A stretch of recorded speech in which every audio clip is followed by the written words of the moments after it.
First of all, I'm Ashmit from Varanasi. I have completed my post graduation from Delhi University, and today I am listening to you from last more than 1 year. My question today is ki, why so easily we get so much convinced by anything?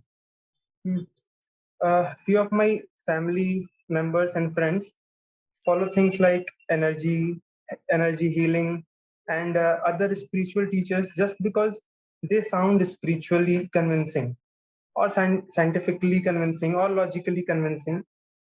So I also want to convince them that this is not very much right. So how to prevent that? How to go with this? The question was that people get very easily convinced by things like vibrations, energy, and many other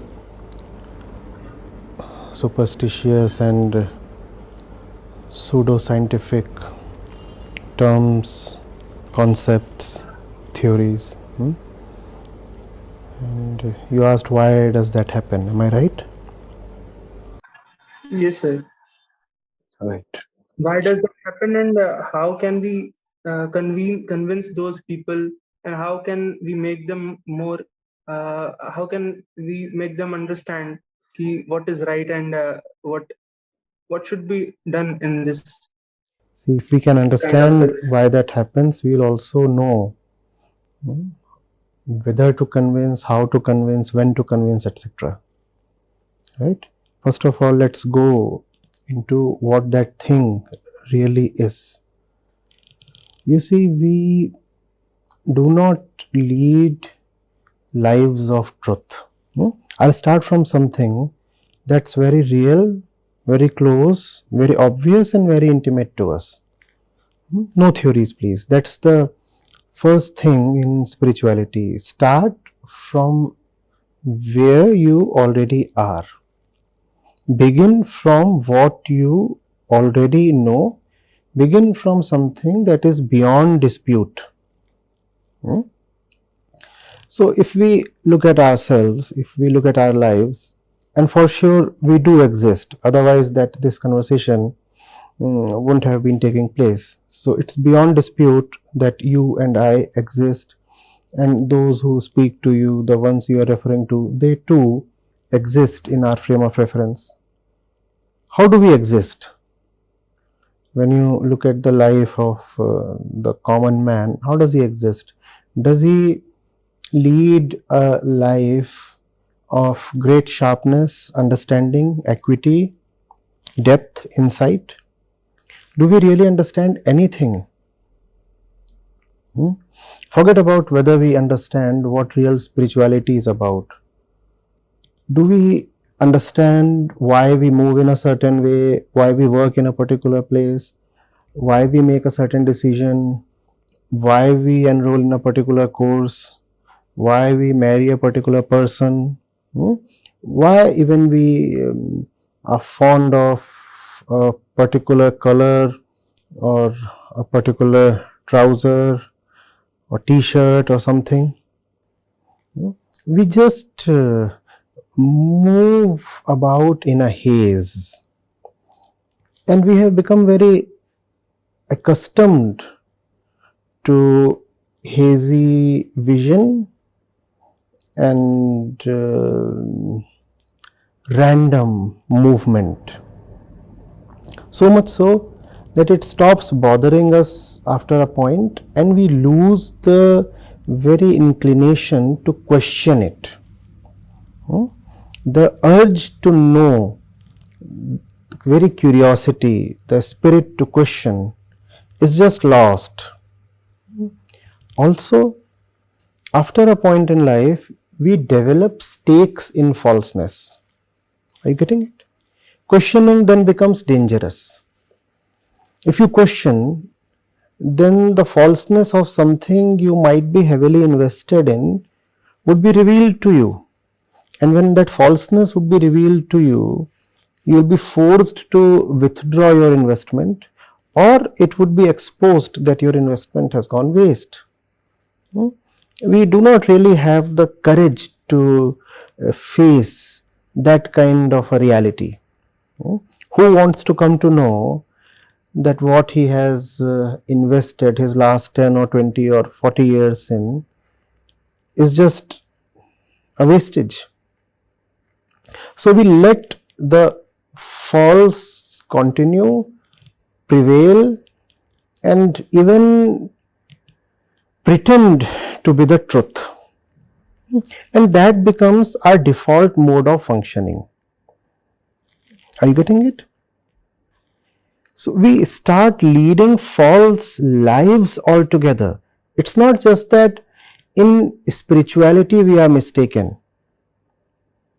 Remaining mistaken becomes our preferred mode of functioning.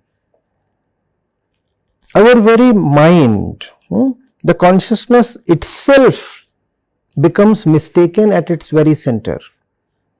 And the more you stay mistaken, the more you want to remain mistaken.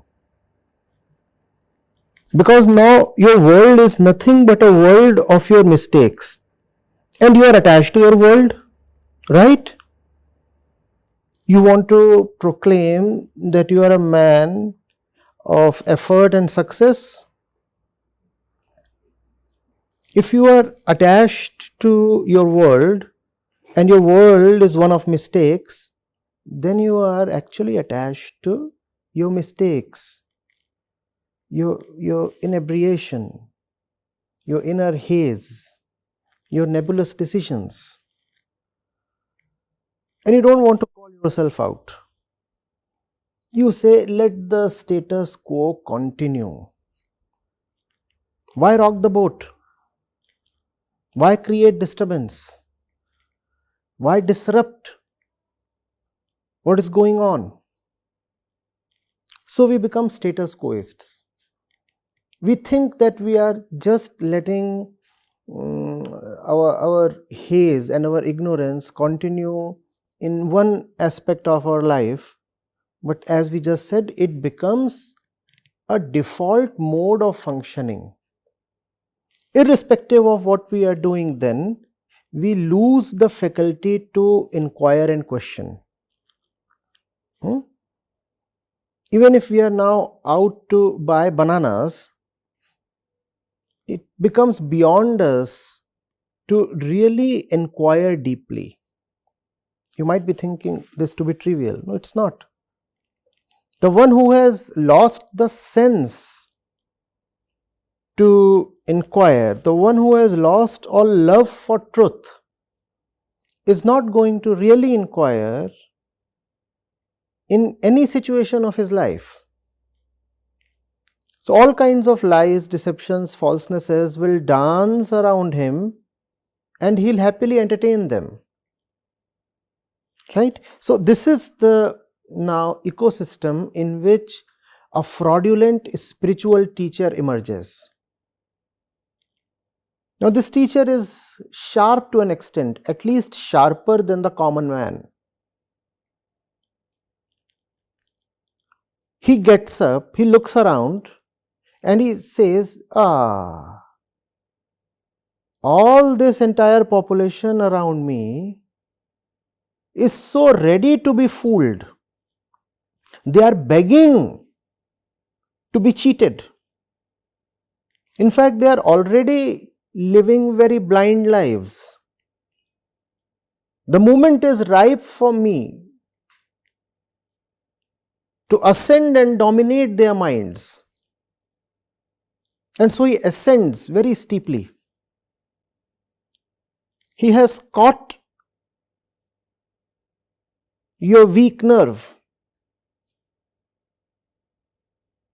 He knows where to hit you. He knows where your buttons and handles are. He knows that he can get away with any kind of conceptual tomfoolery Nobody is going to dissent and question. People just don't have it in them to question something that several others seem to be coolly accepting. In fact, the very norm of truth becomes popularity or general acceptance. If 1,000 people accept something, then the 1,001st need not even go into the veracity of that thing. The 1,000 people before him who accepted that thing are sufficient. Why inquire? So all you need is to tell the 1,001st person that, see, 1,000 people before you have subscribed to what I am saying. Now you don't even need those 1,000 people to actually subscribe to you. You just need to create that kind of an impression. You just need to make it feel to everybody that you are a big man followed by lakhs and millions. The moment you create this impression in the spiritual market, people will blindly follow you. We are sheep. And spirituality, by its very distorted definition itself, is something beyond logic. So now you can say anything that is absolutely idiotic and it won't be questioned. Why? Because spirituality is supposed to be beyond logic. So that's how these things pervade and multiply and become the common culture. But remember that the main culprit is not the one who propagates such falsehood. The main culprit is the common man who is anyway living a life of self-deception. When you are so inclined to deceive yourself, why will others not come and deceive you? The others are to be blamed later. First of all, we ourselves are to blame. Had we had some love for reality,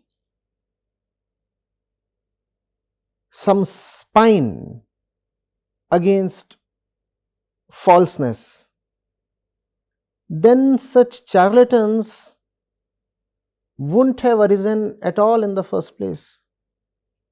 So we are the ones who should be blamed. Also, you know what happens? If you are accustomed to lies and comfortable falsehoods, then you start rejecting the truth, even if the truth somehow tries to make its way to you. So then it becomes a public conspiracy against the truth. We will not allow the truth to strike roots. It's dangerous for you, it's dangerous for me. So the two of us are united in our fear against the truth. And then that ecosystem loses whatever little remaining possibility there was for the light of the truth. And the false becomes all pervasive. It's just that the false is false. Therefore, it cannot continue for too long. Sooner than later, it will crumble under its own weight. So that's how it happens. You are with me till this point? Yes, Smith? Yes, sir. Yes, sir. All right. Pranam So Acharya ji. everyone, yeah. So I have a follow-up to Ashmit's question. So my question was, you said that even the mature people of the society are following these so-called gurus and they are blindly following them. So I wanted to ask, so what is the thing that is stopping them from? I wanted to ask, so even if we assume that the normal people of the society follow the gurus, but what about the scientists and the intellectual people? So what is the thing that is stopping them from inquiring into the thing, and are they afraid of the society, or what is the thing that is stopping them? What's your name, please? Sir, my name is Bhushan. Bhushan, we started from a point, you remember that? We said because we lead lives of falseness, so it becomes conducive for more falseness to capture us. It doesn't matter whether one is a teacher or a scientist, an explorer or a researcher. Look at how he is leading his life. What do you think? What do you think? Scientists are all inwardly very honest to themselves? No, not at all. If science remains just a thing of employment to you, just a profession to you, then inwardly you can remain very, very unscientific. You will keep researching on the things that you will see around you, but you will never research on the thing inside you. So it should not surprise you that even scientists are prone to being superstitious.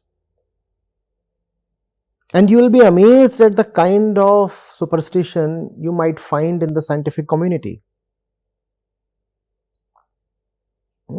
It is because of lack of self-knowledge. And self-knowledge is not a necessary accompaniment of worldly knowledge. You might know everything about atoms and molecules and still not know anything about yourself. You might know how the waves function and how the universe proceeds, but you may not know how the mind functions and how your desires and tendencies proceed. I'm asking you, does becoming a scientist rid you of fear and jealousy? Not at all. Does becoming a scientist rid you of violence? No, not at all.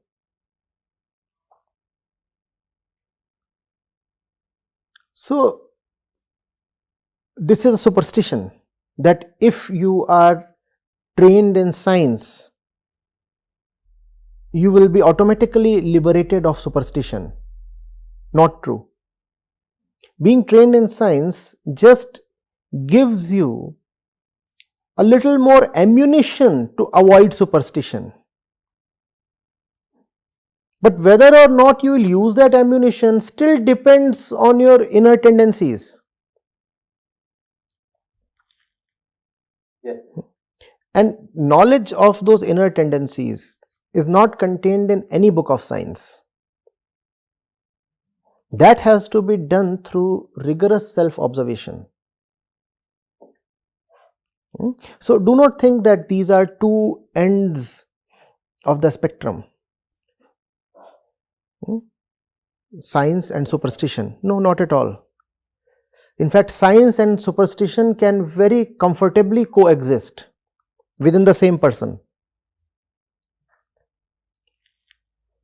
The opposite of the superstitious mind is not the scientific mind. The opposite of the superstitious mind is the spiritual mind. Unfortunately, most people do not understand that. Even the framers of our constitution had no understanding of this thing. So, in the constitution, when they have spoken against superstition, for example, in the directive principles of state policy, they have said, we do not want superstition, so we want to cultivate a scientific temper in India's population. Now, this is a lot of nonsense, because scientific temper will not eradicate superstition. They should have written spiritual temper. Only spiritual temper can rid you of superstition. But then the framers of our constitution were just too secular to include the word spirituality in constitution. They thought spirituality is synonymous with communalism, with partisan attitude or bigotry. So they stayed clear of spirituality. They did not include spirituality even in the school and college curricula after independence. This is a great superstition. To think that superstition can be taken care of by science or by rationality. You know, we have these organizations, groups in the country who fight against superstition, and they call themselves rationalists or free thinkers. They are superstitious in their own way. Their central superstition is that rationality can fight superstition. You see, you have to understand the superstitious entity. The ego is the first superstition. Why? Because the ego thinks it is, whereas it is not. When you are not and you think you are, that is the fundamental superstition. No?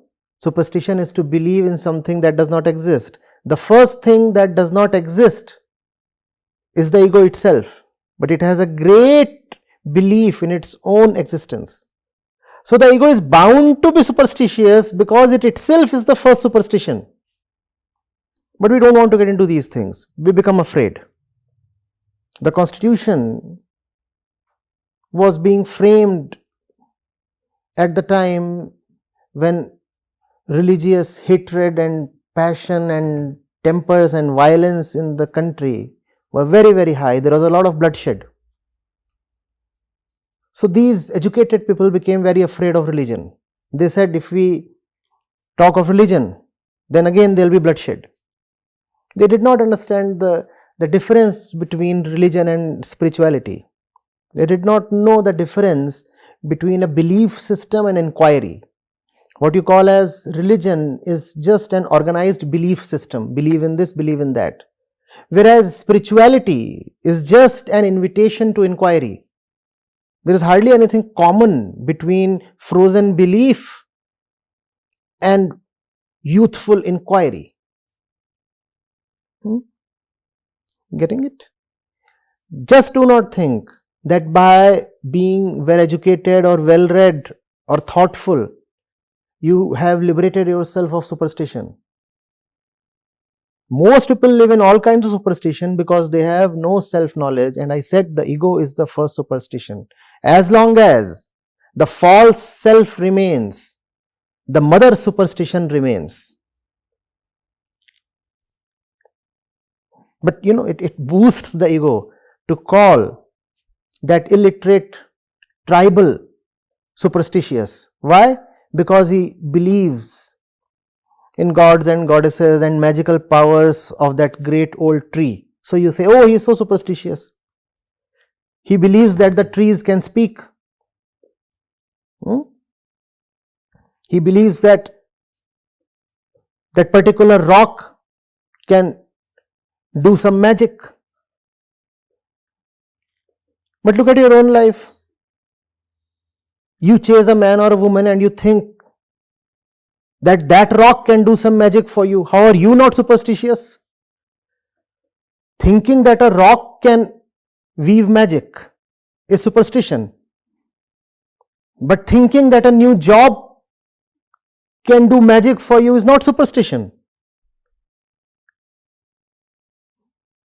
The latter is even more vicious superstition because it is difficult to call it out and remove it.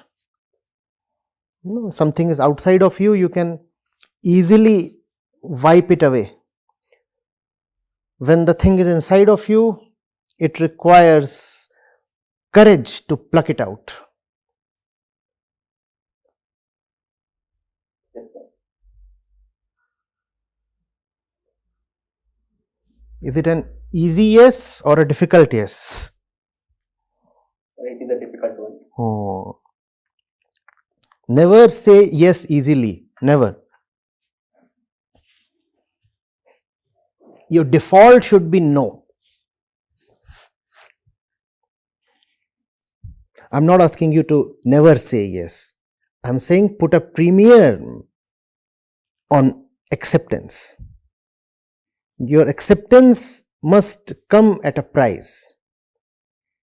Let the other person be worthy of your acceptance.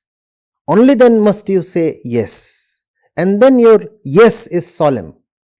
Your yes has then some sacredness.